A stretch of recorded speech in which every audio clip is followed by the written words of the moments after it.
بسم اللہ الرحمن الرحیم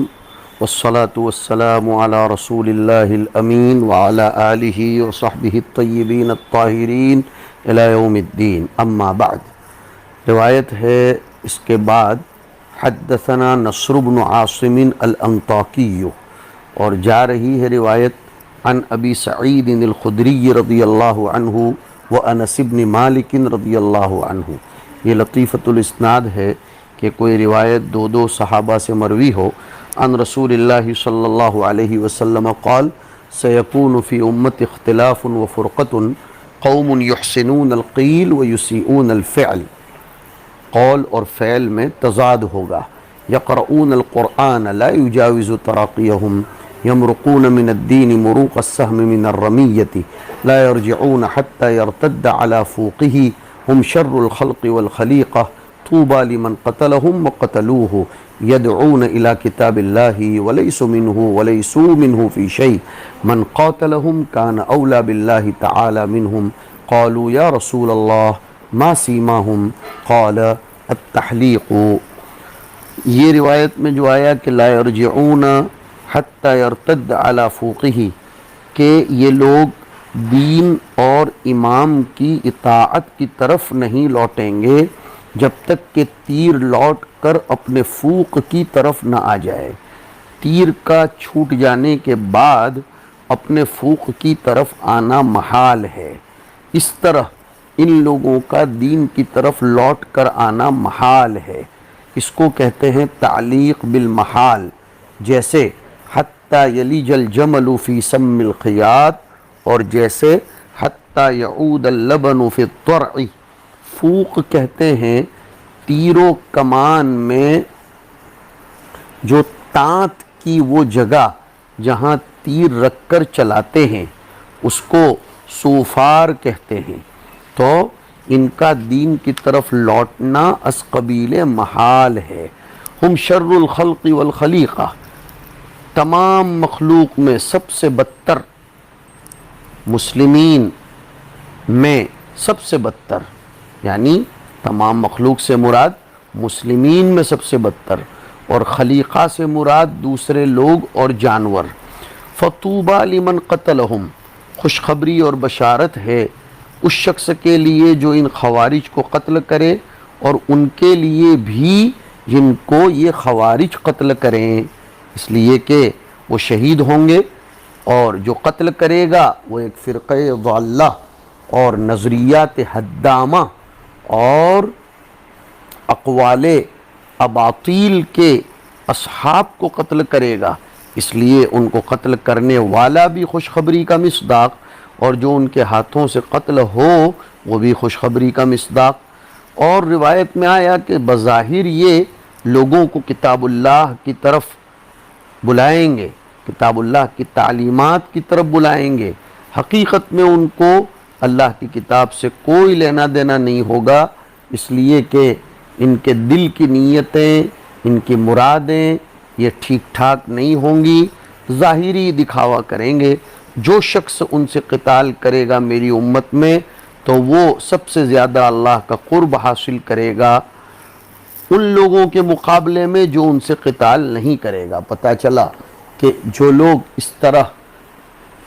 منہدم دین کو کرنے والے نظریات لے کر چلتے ہوں ان سے قتال شریعت میں مطلوب ہے، بشرطے کی خلافت یا امارت اسلامیہ ہو۔ صحابہ نے عرض کیا تھا کہ ظاہری علامت کیا ہوگی جس کو دیکھ کر ہمیں سمجھ میں آئے، اس لیے کہ آپ نے تو فرمایا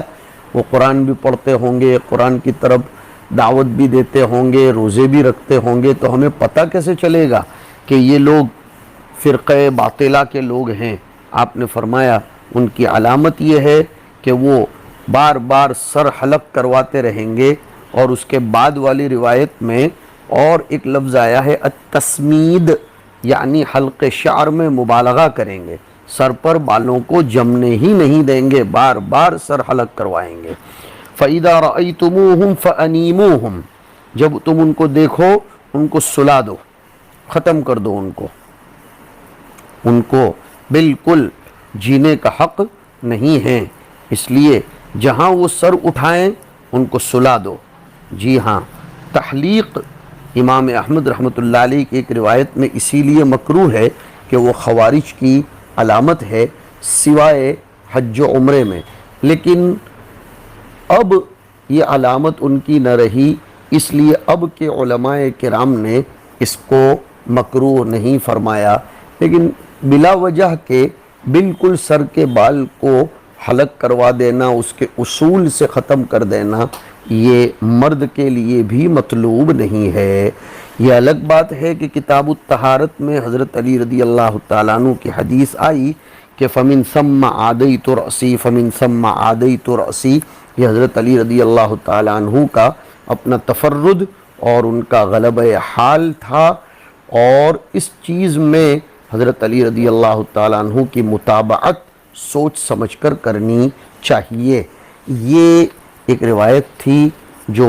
خوارج کے باب میں آئی۔ اس کے بعد ہے الحسن بن علی کے حوالے سے ان النبی صلی اللہ علیہ وسلم نحوہ عن انس روایت قال سیماہم التحلیق والتسبید فاذا رأیتموہم فانیموہم۔ اس کے بعد کی روایت محمد ابن کثیر کے حوالے سے سیدنا علی رضی اللہ تعالیٰ عنہ کی روایت ہے قال علی اذا حدثتکم عن رسول اللہ صلی اللہ علیہ وسلم حدیثا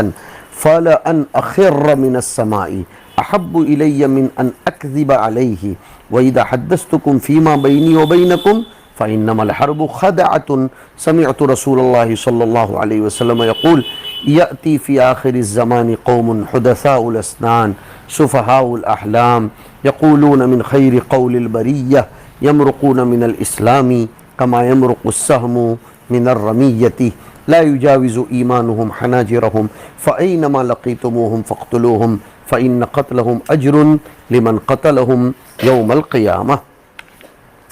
حضرت علی رضی اللہ تعالیٰ عنہ یہاں یہ فرمانا چاہتے ہیں کہ حضور نے خوارج کے بارے میں خبر دی تھی، اور اپنی بات میں وزن پیدا کرنے کے لیے کہیں کوئی شخص ان پر آج نہ صحیح تو کل تہمت نہ لگائے، اپنے مضمون کا یقین دلانے کے لیے، تأکد اور تثبت ثابت کرنے کے لیے کہہ رہے ہیں کہ میں یہ حدیث بالکل صحیح نقل کر رہا ہوں۔ اس لیے شروع میں تمہید قائم فرمائی کہ حضور کی حدیث میں اپنی طرف سے کچھ ملا دینا یہ میرے لیے بہت خراب چیز ہے، میں اس کو کسی بھی صورت میں قبول نہیں کر سکتا۔ اس سے تو بہتر ہے کہ میرے اوپر آسمان گرے، میں آسمان سے گر جاؤں، لأن اخر من السماء احب الی، میں آسمان سے گر جاؤں اور پٹک کر مار دیا جاؤں یا مر جاؤں، یہ زیادہ بہتر ہے بنسبت اس کے کہ حضور کی طرف کوئی غلط نسبت کروں۔ جو بات البتہ ہماری اور تمہاری آپس کی ہو اس کا یہ حکم نہیں ہے، اور نہ یہ اس کا درجہ ہے۔ ہماری اور آپ کی جو آپس کی بات ہوگی اس میں کبھی توریے کے طور پر، اس میں کبھی توریے کے طور پر، کنایے کے طور پر کبھی میں کوئی بات کہہ دوں خلاف واقعہ تو وہ ایک الگ امر ہے، اس لیے کہ لڑائی میں تو چال ہی چلی جاتی ہے، حسن تدبیر سے کام لیا جاتا ہے، اس میں توریہ کی گنجائش ہے۔ یہ سب مقدمہ قائم کرنے کے بعد فرمایا کہ اب جو میں بات کر رہا ہوں وہ فیما بینی و بینکم نہیں ہے، وہ فیما بینی و بین رسول اللہ صلی اللہ علیہ وسلم ہے، اس میں نہ میں توریہ کروں گا نہ کنایہ کروں گا۔ حضور سے خود فرماتے ہوئے میں نے سنا ہے کہ میرے بعد کچھ لوگ ایسے آئیں گے جو بالکل نوخیز عمر کے ہوں گے، بالکل نوجوان ہوں گے، لیکن عقل کے کم ہوں گے، عقل کے کورے ہوں گے، زبان سے تو وہ بڑی اچھی اچھی باتیں کریں گے، قرآن شریف بھی اچھا اچھا پڑھیں گے، یا ان کا نعرہ بہت اچھا ہوگا، دونوں باتیں مراد ہیں۔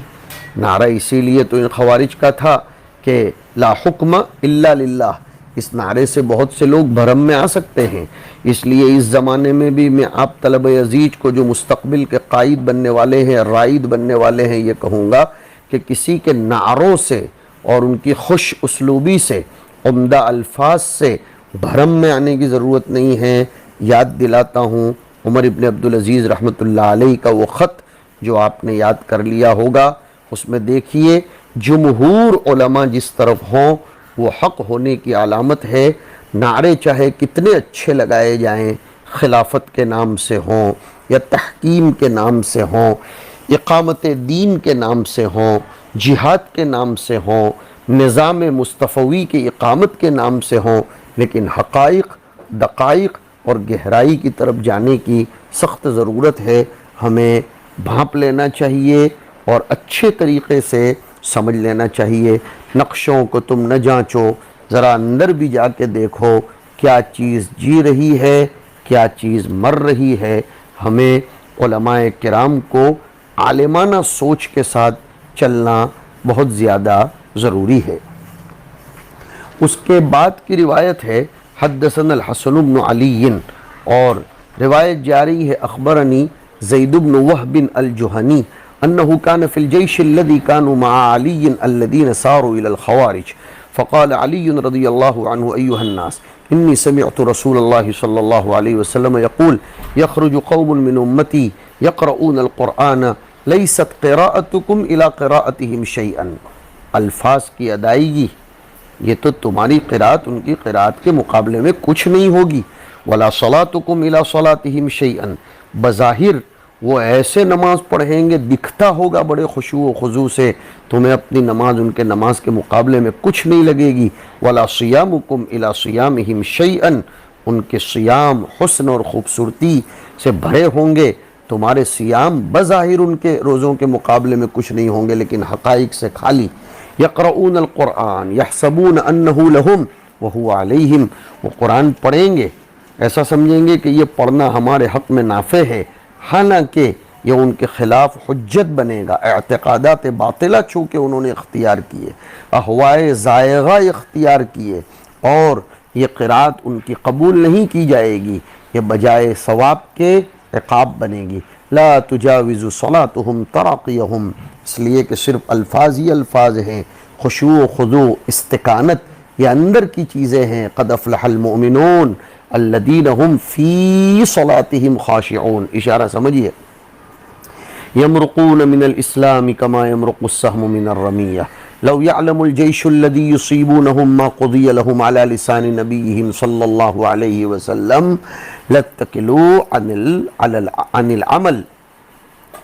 وآية ذلك أن فيهم رجلا له عضد وليست له ذراع على عضده مثل حلمة الثدي عليه شعرات بيض، أفتذهبون إلى معاوية وأهل الشام وتتركون هؤلاء يخلفونكم إلى ذراريكم وأموالكم، والله إني لأرجو أن يكونوا هؤلاء القوم فإنهم قد سفكوا الدم الحرام وأغاروا في سرح الناس فسيروا على اسم الله۔ قال سلمة بن كهيل فنزلني زيد بن وهب منزلا حتى مررنا على قنطرة، قال فلما التقينا وعلى الخوارج عبد الله بن وهب الراسبي قال لهم ألقوا الرماح وسلوا السيف من جفونها فإني أخاف أن يناشدوكم كما ناشدوكم يوم حرورا، قال فوحشوا برماحهم واستلوا السيوف وشجرهم الناس برماحهم، قال وقتلوا بعضهم على بعض، قال وما أصيب من الناس يومئذ إلا رجلان، فقال علي التمسوا فيهم المخدج فلم يجدوا، قال فقام علي بنفسه حتى أتى ناسا قد قتل بعضهم على بعض، فقال أخرجوهم فوجدوه مما يلي الأرض، فكبر وقال صدق الله وبلغ رسوله، فقام إليه عبيدة السلماني فقال يا أمير المؤمنين الله الذي لا إله إلا هو لقد سمعت هذا من رسول الله صلى الله عليه وسلم، قال إي والله الذي لا إله إلا هو حتى استحلفه ثلاثا وهو يحلف۔ یہ ہے وہ روایت جو ہم نے اس سے پہلے ذکر کیا تھا کہ جنگ نہروان کی تفصیل آئے گی، جس کا اوپر حوالہ بھی آیا، اور اس میں کہتے ہیں کہ میں خود اس لشکر میں تھا جو حضرت علی کے ساتھ خوارج سے لڑنے کے لیے گیا تھا۔ فرماتے ہیں زید ابن وہب الجہنی اس روایت کے راوی کہ حضرت علی رضی اللہ تعالیٰ عنہ نے فرمایا خوارج کے ساتھ لڑائی کی ترغیب اور تشکیل کرتے ہوئے کہ اے لوگو، میں نے حضور صلی اللہ علیہ وسلم سے سنا، آپ فرمایا کرتے تھے کہ میری امت میں سے ایک جماعت، ایک قوم ایسی نکلے گی کہ وہ قرآن کی تلاوت تو کریں گے، ایسی عمدہ قرات کہ تمہاری قرات ان کے مقابلے میں کچھ نہیں، تمہاری نماز، تمہارے روزے بظاہر ان کی عبادتوں کے مقابلے میں کچھ نہیں ہوں گے، قرآن پڑھیں گے وہ اور یہ سمجھیں گے کہ وہ ان کے حق میں ہوگا، میں نے ذکر کیا، لیکن ان کو اس سے گناہ ہوگا، وہ ان کے خلاف حجت بنے گا۔ اگر وہ لشکر جو ان سے قتال کرے گا وہ جان لے کہ حضور کی زبان پر ان کے لیے کیا فیصلہ کیا گیا ہے، کیا ثواب کا وعدہ کیا گیا ہے، تو وہ اسی عمل پر اعتماد کر کے بیٹھے رہیں گے۔ مطلب خوارج کے ساتھ قتال ہی پر اعتماد کر کے دوسرے کسی عمل کی ضرورت محسوس نہیں کریں گے۔ اشارہ ہے ثواب کثیر و عظیم کے حاصل ہو جانے پر، اس کی طرف اشارہ ہے، ہاں، کہ اس قتال میں اتنا عظیم فائدہ ہے کہ اس کے سوا دوسرا عمل کرنے کو وہ ضروری ہی نہیں سمجھیں گے۔ اب علامت بیان فرمائی کہ اس قوم کی علامت جس سے قتال کی حضور نے ترغیب دی وہ یہ کہ ان میں ایک شخص ایسا ہوگا کہ اس کے ایک طرف صرف بازو ہوگا، کلائی نہیں ہوگی، اور اس کے بازو پر سر پستان کی مانند ایک بوٹی سی ہوگی جس کے ارد گرد سفید بال ہوں گے، اور اس کے بعد والی روایت میں ہے جو ہماری کتاب میں ہے مثل شعیرات التی تکون علی ذنب الیربوع، ایسے بال جو یربوع کی دم پر ہوتے ہیں، یربوع چوہے کے قریب قریب اس کے مشابہ ایک جانور ہوتا ہے جس کی دم پر کھڑے بالوں کا ایک گچھا ہوتا ہے، اور اس کے بعد والی روایت میں اور تشبیہ آئی مثل سبالت السنور، کہ وہ بال ایسے کھڑے ہوتے ہیں جیسے بلی کی مونچھ۔ تم معاویہ اور اہل شام کی طرف جاتے ہو ان کے قتال کے لیے، اور ان لوگوں کو اپنے پیچھے اپنی آل اولاد کی طرف چھوڑ کر جاتے ہو۔ مطلب یہ ہے کہ پہلے ان کو نمٹاؤ، پھر دیکھا جائے گا اہل شام کا قصہ۔ ترجیحات کا معاملہ ہے، تم پہلے ان کو دیکھ لو پھر شامیوں کی طرف جاؤ۔ واللہ میں امید کرتا ہوں یہی لوگ وہ قوم ہیں جن کے بارے میں حضور نے فرمایا تھا۔ حضرت علی کو دیکھو تو صحیح، کیسی زبردست بات کر رہے ہیں کہ تم معاویہ اور ان کی طرف کی بات کی کرو، اصل میں پہلے ان کو نپٹاؤ، اس لیے کہ یہ لوگ ناحق خون بہا رہے ہیں، لوگوں کو لوٹ رہے ہیں، اللہ کا نام لے کر ان کی طرف چل دو۔ سلمہ ابن کہیل جو زید ابن وہب سے روایت کرتے وہ کہتے ہیں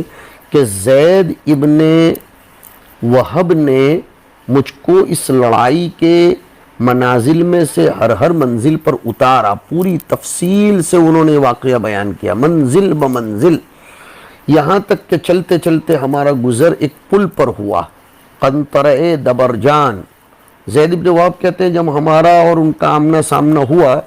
حال یہ ہے کہ ان کا امیر عبداللہ ابن وہب تھا خوارج کا، تو اس نے اپنے لوگوں سے کہا کہ نیزوں کو ایک طرف ڈال دو، تلواروں کو نیاموں سے نکالو، ہمیں حملے میں جلدی کرنی ہے، نیزوں میں دیر لگے گی، تلواریں چلاؤ۔ لڑائی کے وقت شروع میں تو نیزے ہی استعمال کیے جاتے ہیں جب وہ ذرا فاصلے پر ہوتے ہیں، لیکن جب زیادہ قریب ہو جاتے ہیں تو پھر تلواریں استعمال کی جاتی ہیں۔ یہ تدبیر حرب ہے، وہ آپ کو جاننا چاہیے تو یہ روایت سمجھ میں آئے گی۔ وہ کہہ رہا ہے کہ مجھے اندیشہ ہے اس بات کا کہ کہیں وہ تم سے صلح نہ طلب کرنے لگے جس طرح یوم حرورہ میں کی تھی۔ معلوم ہوا کہ اس لڑائی سے پہلے کوئی بات مقام حرورہ میں بھی پیش آئی ہوگی، احروریت انتی، روایت میں آیا ہے وہی خوارج کا فرقہ۔ چنانچہ انہوں نے اپنے امیر کے حکم کے مطابق نیزوں کو تو پھینک دیا، تلواریں سوت لی، اللہ کی قدرت نے اپنا کرشمہ دکھایا۔ حضرت علی کے ساتھ جو لوگ تھے ان لوگوں کو انہی کے نیزوں سے بھون کر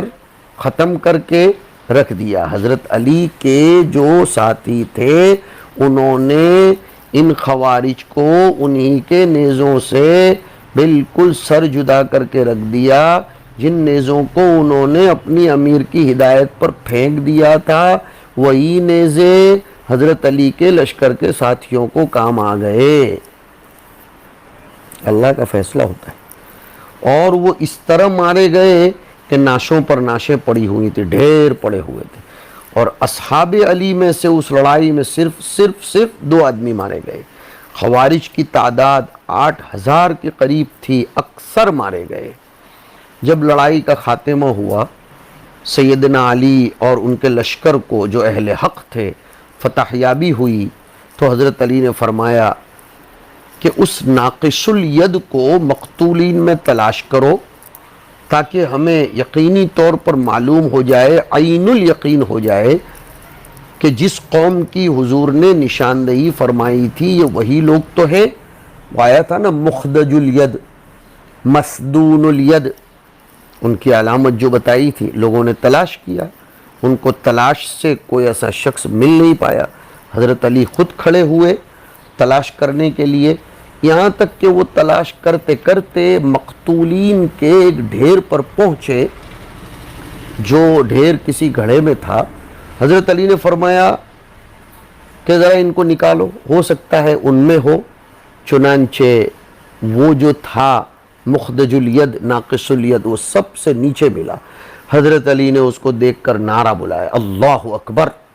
فرمایا صدق اللہ وبلغ رسولہ، اللہ کے رسول نے جو بات تھی وہ پہنچا دی ہم عین الیقین سے۔ حضرت علی اصل میں اس بات کا تأکد کرنا چاہتے تھے کہ کہیں ہم سے اجتہادی غلطی تو نہیں ہوئی، حضور کی علامت بیان کردہ جو ہے وہ ہم دیکھ لیں گے تو ہمیں اپنے کام پر ولیکن لیطمئن قلبی والا معاملہ مستحضر ہوگا تو یہاں کوئی اعتراض نہیں ہوگا۔ دورہ پڑھتے ہو، اشاروں میں بھی چلتے رہو آگے۔ اس پر سلمانی نے کھڑے ہو کر حضرت علی سے پوچھا، اے امیر المومنین، جو عبیدہ سلمانی تھے انہوں نے کھڑے ہو کر پوچھا، امیر المومنین، اس اللہ کی قسم جس کے سوا کوئی معبود نہیں، آپ نے خود حضور سے یہ سنا ہے اتنا بڑا ثواب؟ تو حضرت علی نے بھی قسم کھا کر جواب دیا، ہاں ایسا ہی ہے۔ اور یہ ان دونوں کا قسم کھا کر سوال و جواب 3 مرتبہ ہوا۔ آگے روایت میں ابو الوضیع اس مخدج مقتول جس کو انہوں نے دیکھا تھا اس کا حال بیان کرتے ہیں کہ گویا میں اس کو اس وقت دیکھ رہا ہوں، منظر کشی ہو رہی، یعنی اس کا نقشہ گویا میرے سامنے ہے کہ وہ مخدج ایسا لگتا تھا جیسے کوئی حبشی ہو جس کے بدن پر ایک چھوٹا سا کرتا ہو اور اس کا ایک ہاتھ ایسا تھا جیسے عورت کی پستان، قریطق تصغیر ہے قرطک کی، اور وہ معرب ہے کرتے کا۔ قریطق تصغیر کی وجہ سے معلوم ہوا کہ وہ کرتا چھوٹا سا ہوگا، اس لیے اس کا ترجمہ کچھ لوگ کرتی سے کرتے ہیں۔ رئیس الخوارج جو تھا مخدج، اس کا سابق حال بھی بیان ہوا کہ یہ مخدج شروع ابتدائی زمانے میں مسجد میں رہا کرتا تھا، اس کے ساتھ ہمارا دن رات کا اٹھنا بیٹھنا تھا، ابو مریم کہتے ہیں،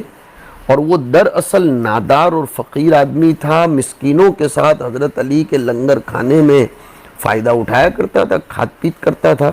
ایک مرتبہ میں نے اس کو اپنا چوغا بھی دیا تھا، یعنی شروع میں کیسا غریب اور مسکین تھا جس کے بارے میں وہ ہم گمان بھی نہیں ہو سکتا کہ یہ آگے چل کر ایسا ہوگا۔ اس سے بچوں ہمیں بھی سبق لینے کی ضرورت ہے کہ بھولے بھالے غریب مسکینوں پر آنکھ بن کر اعتماد نہیں کرنا چاہیے، مدد کر کے ہٹ جاؤ لیکن ان پر اعتماد مت کرو، نہ جانے وہ آگے کیا ہوگا۔ اسی لیے میں تو یہاں تک کہا کرتا ہوں، مسلمان ہوشیار ہو، اسلام کا اظہار کرنے والے اور اس زمانے میں اپنے آپ کو نو مسلم کہنے والے کی ہر بات میں آ جانے کی ضرورت نہیں ہے، پرکھ لو، سمجھ لو، سن لو، اس کے بعد ہی ہم کسی پر اعتماد کر سکتے ہیں۔ وہی بات آگے کی روایت میں آ رہی ہے، محمد ابن عبید کی روایت ہے، قال ابو الوضیع فکأنی انظر الیہ حبشی علیہ قریطق له احدى یدیہ مثل ثدی المرأة علیہا شعیرات مثل شعیرات التي تکون علی ذنب الیربوع، ذنب دم کو کہتے ہیں۔ اس کے بعد کی روایت بشر ابن خالد کی ابو مریم کے حوالے سے ہے کہ ان كان ذلك المخدج لمعنا يومئذ في المسجد يجالسه بالليل والنهار وكان فقيرا ورأيته مع المساكين يشهد طعام علي مع الناس وقد كسوته بنوسا لي، قال ابو مريم وكان المخدج يسمى نافعا ذا السدية۔ ابو مریم کہتے ہیں، ابو مریم ثقفی المدائنی الحنفی الکوفی، ایک ابو مریم الثقفی المدائنی ہے جن کا نام قیس ہے، اور قیس ابو مریم الحنفی ثقہ ہے، ابن حبان نے ثقات میں شمار کیا، اور قیس ابو مریم الثقفی المدائنی، ابن المدینی کہتے ہیں ابو مریم الحنفی ان کا نام ایاس ابن صبیح ہے، کہتے ہیں اس کو نافع زسدیہ کہا جاتا تھا، یعنی اس کا نام نافع تھا اور وہ سدیہ والا تھا۔ کیسا؟ وَكَانَ فِي يَدِهِ مِثْلُ سَدْيِ الْمَرْأَةِ، اس کے ہاتھ میں ایسی گانٹھ تھی ابھری ہوئی جیسے عورت کا ثدی ہوتا ہے۔ عَلَى رَأْسِهِ حَلَمَةٌ مِثْلُ حَلَمَةِ الثَّدْيِ، اور اس کے سر پر بھی کچھ ابھرا ہوا حصہ تھا۔ عَلَيْهِ شُعَيْرَاتٌ مِثْلُ سِبَالَةِ السِّنَّوْرِ، یہ اس کی علامتیں بیان کی گئی ہیں۔ اللہ تعالی ہم لوگوں کو فرق باطلہ سے بچنے کی، سنبھل کر رہنے کی اور ہوشیار رہنے کی، چوکنا رہنے کی توفیق نصیب فرمائے۔ آپ طلباء میں سے کسی کو یہ اعتراض نہیں ہونا چاہیے کہ یہ تو رات گئی بات گئی، خوارج کی باتوں کو اتنی تفصیل سے کیوں حضرت بیان کر رہے ہیں، یہ ابواب۔ ارے بھیا، ہمارے اس زمانے میں بھی ایسے فرق باطلہ، نظریات حدامہ کے اصحاب کو ہمیں بہت اچھے طریقے سے پرکھنے کی، سمجھنے کی ضرورت ہے۔ غلط عقائد کسی بھی صورت میں برداشت نہیں کیے جانے چاہیے، اور ہمیں ہر دم ان کے لیے اپنی استطاعت اور ماحول کے مطابق برسر پیکار ہونے کی کوشش کرتے رہنا چاہیے۔ اللہ ہمیں حق کو احقاق کے لیے اور باطل کے ابطال کے لیے قبول فرمائے۔ وصلی اللہ علی النبی الکریم۔